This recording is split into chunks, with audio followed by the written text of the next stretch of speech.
Hey, everybody. You are about to hear a brief retelling of the movie The Good Son. Enjoy the movie. 12-year-old Mark was playing soccer when his father Jack came over to take him to the hospital.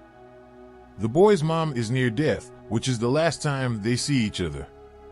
After the funeral, Mark's uncle Wallace convinces Jack to send the boy to stay with him so his brother can make an important deal in Tokyo.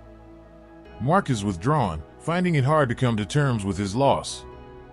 On the ferry with his father, they come to the shores of a snowy town in Maine. The Wallace family lives in a large 3-story house. Little Connie pulled Mark inside, where he was warmly embraced by Aunt Susan.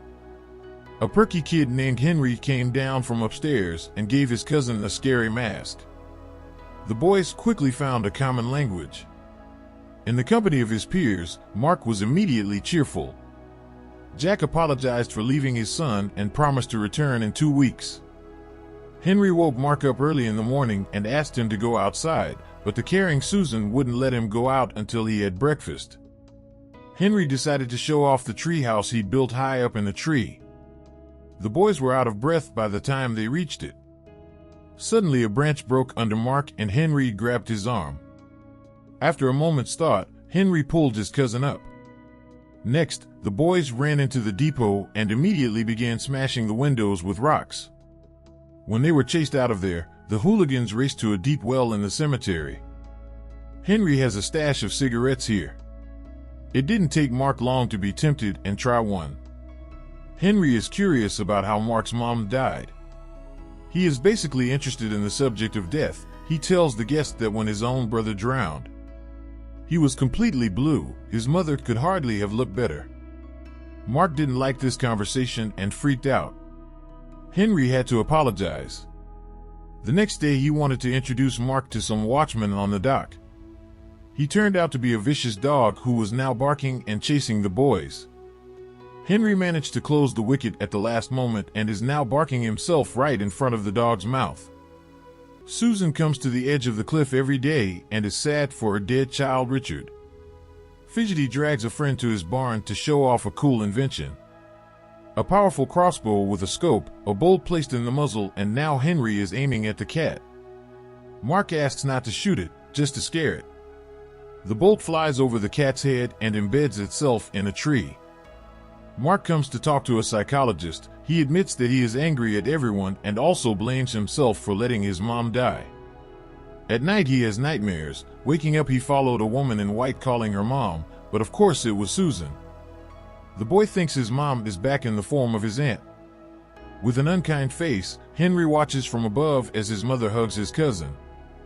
Mark also plays with his cousin, but Henry is rude to her and never takes her with him.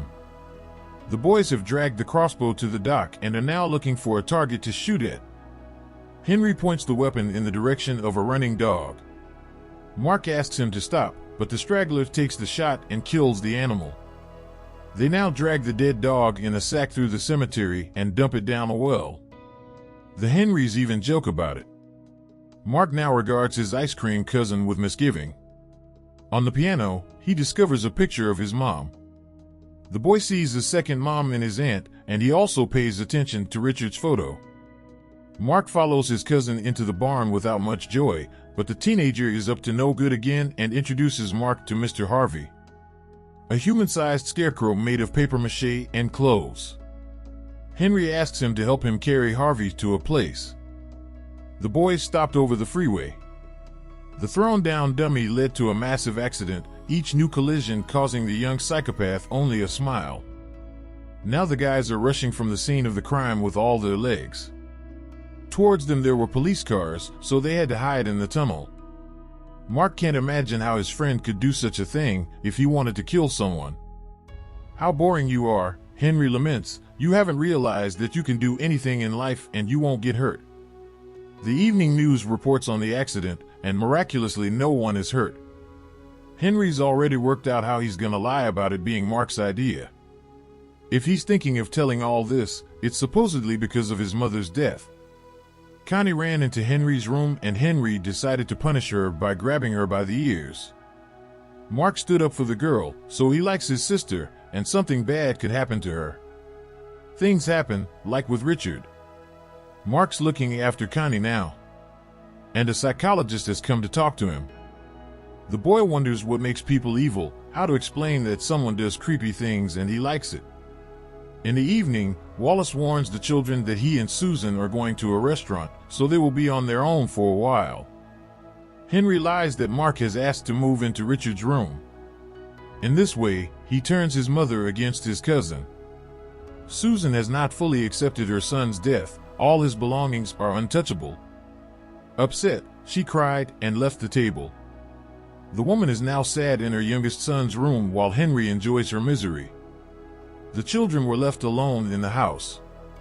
Connie immediately wanted to play hide and seek, but who would find her first, Mark or the young maniac? The boy heard his cousin scream, but Henry and just tickled. At the first opportunity, she wanted to stay with Mark so he could read her a story. The girl fell asleep, Henry again hinting that he might somehow hurt his sister. So Mark stayed the night in the girl's room, but did not find her in bed in the morning.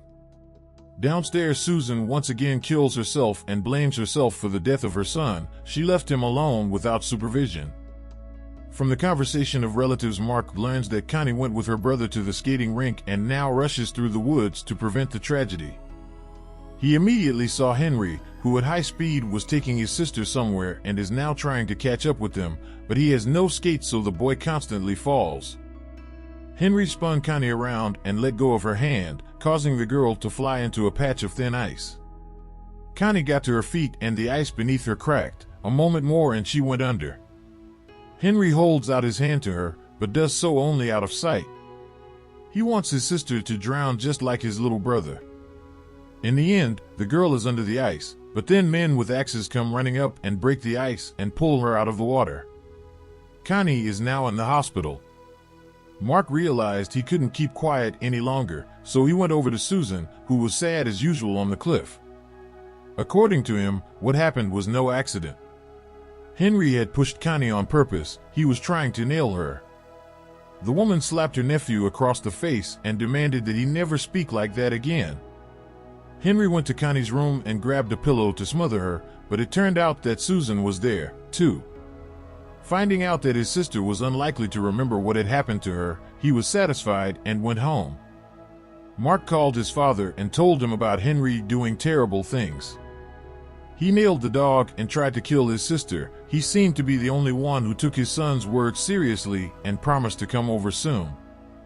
Afterward, Mark ran to the psychologist to try to tell her again, but she already had Henry sitting there.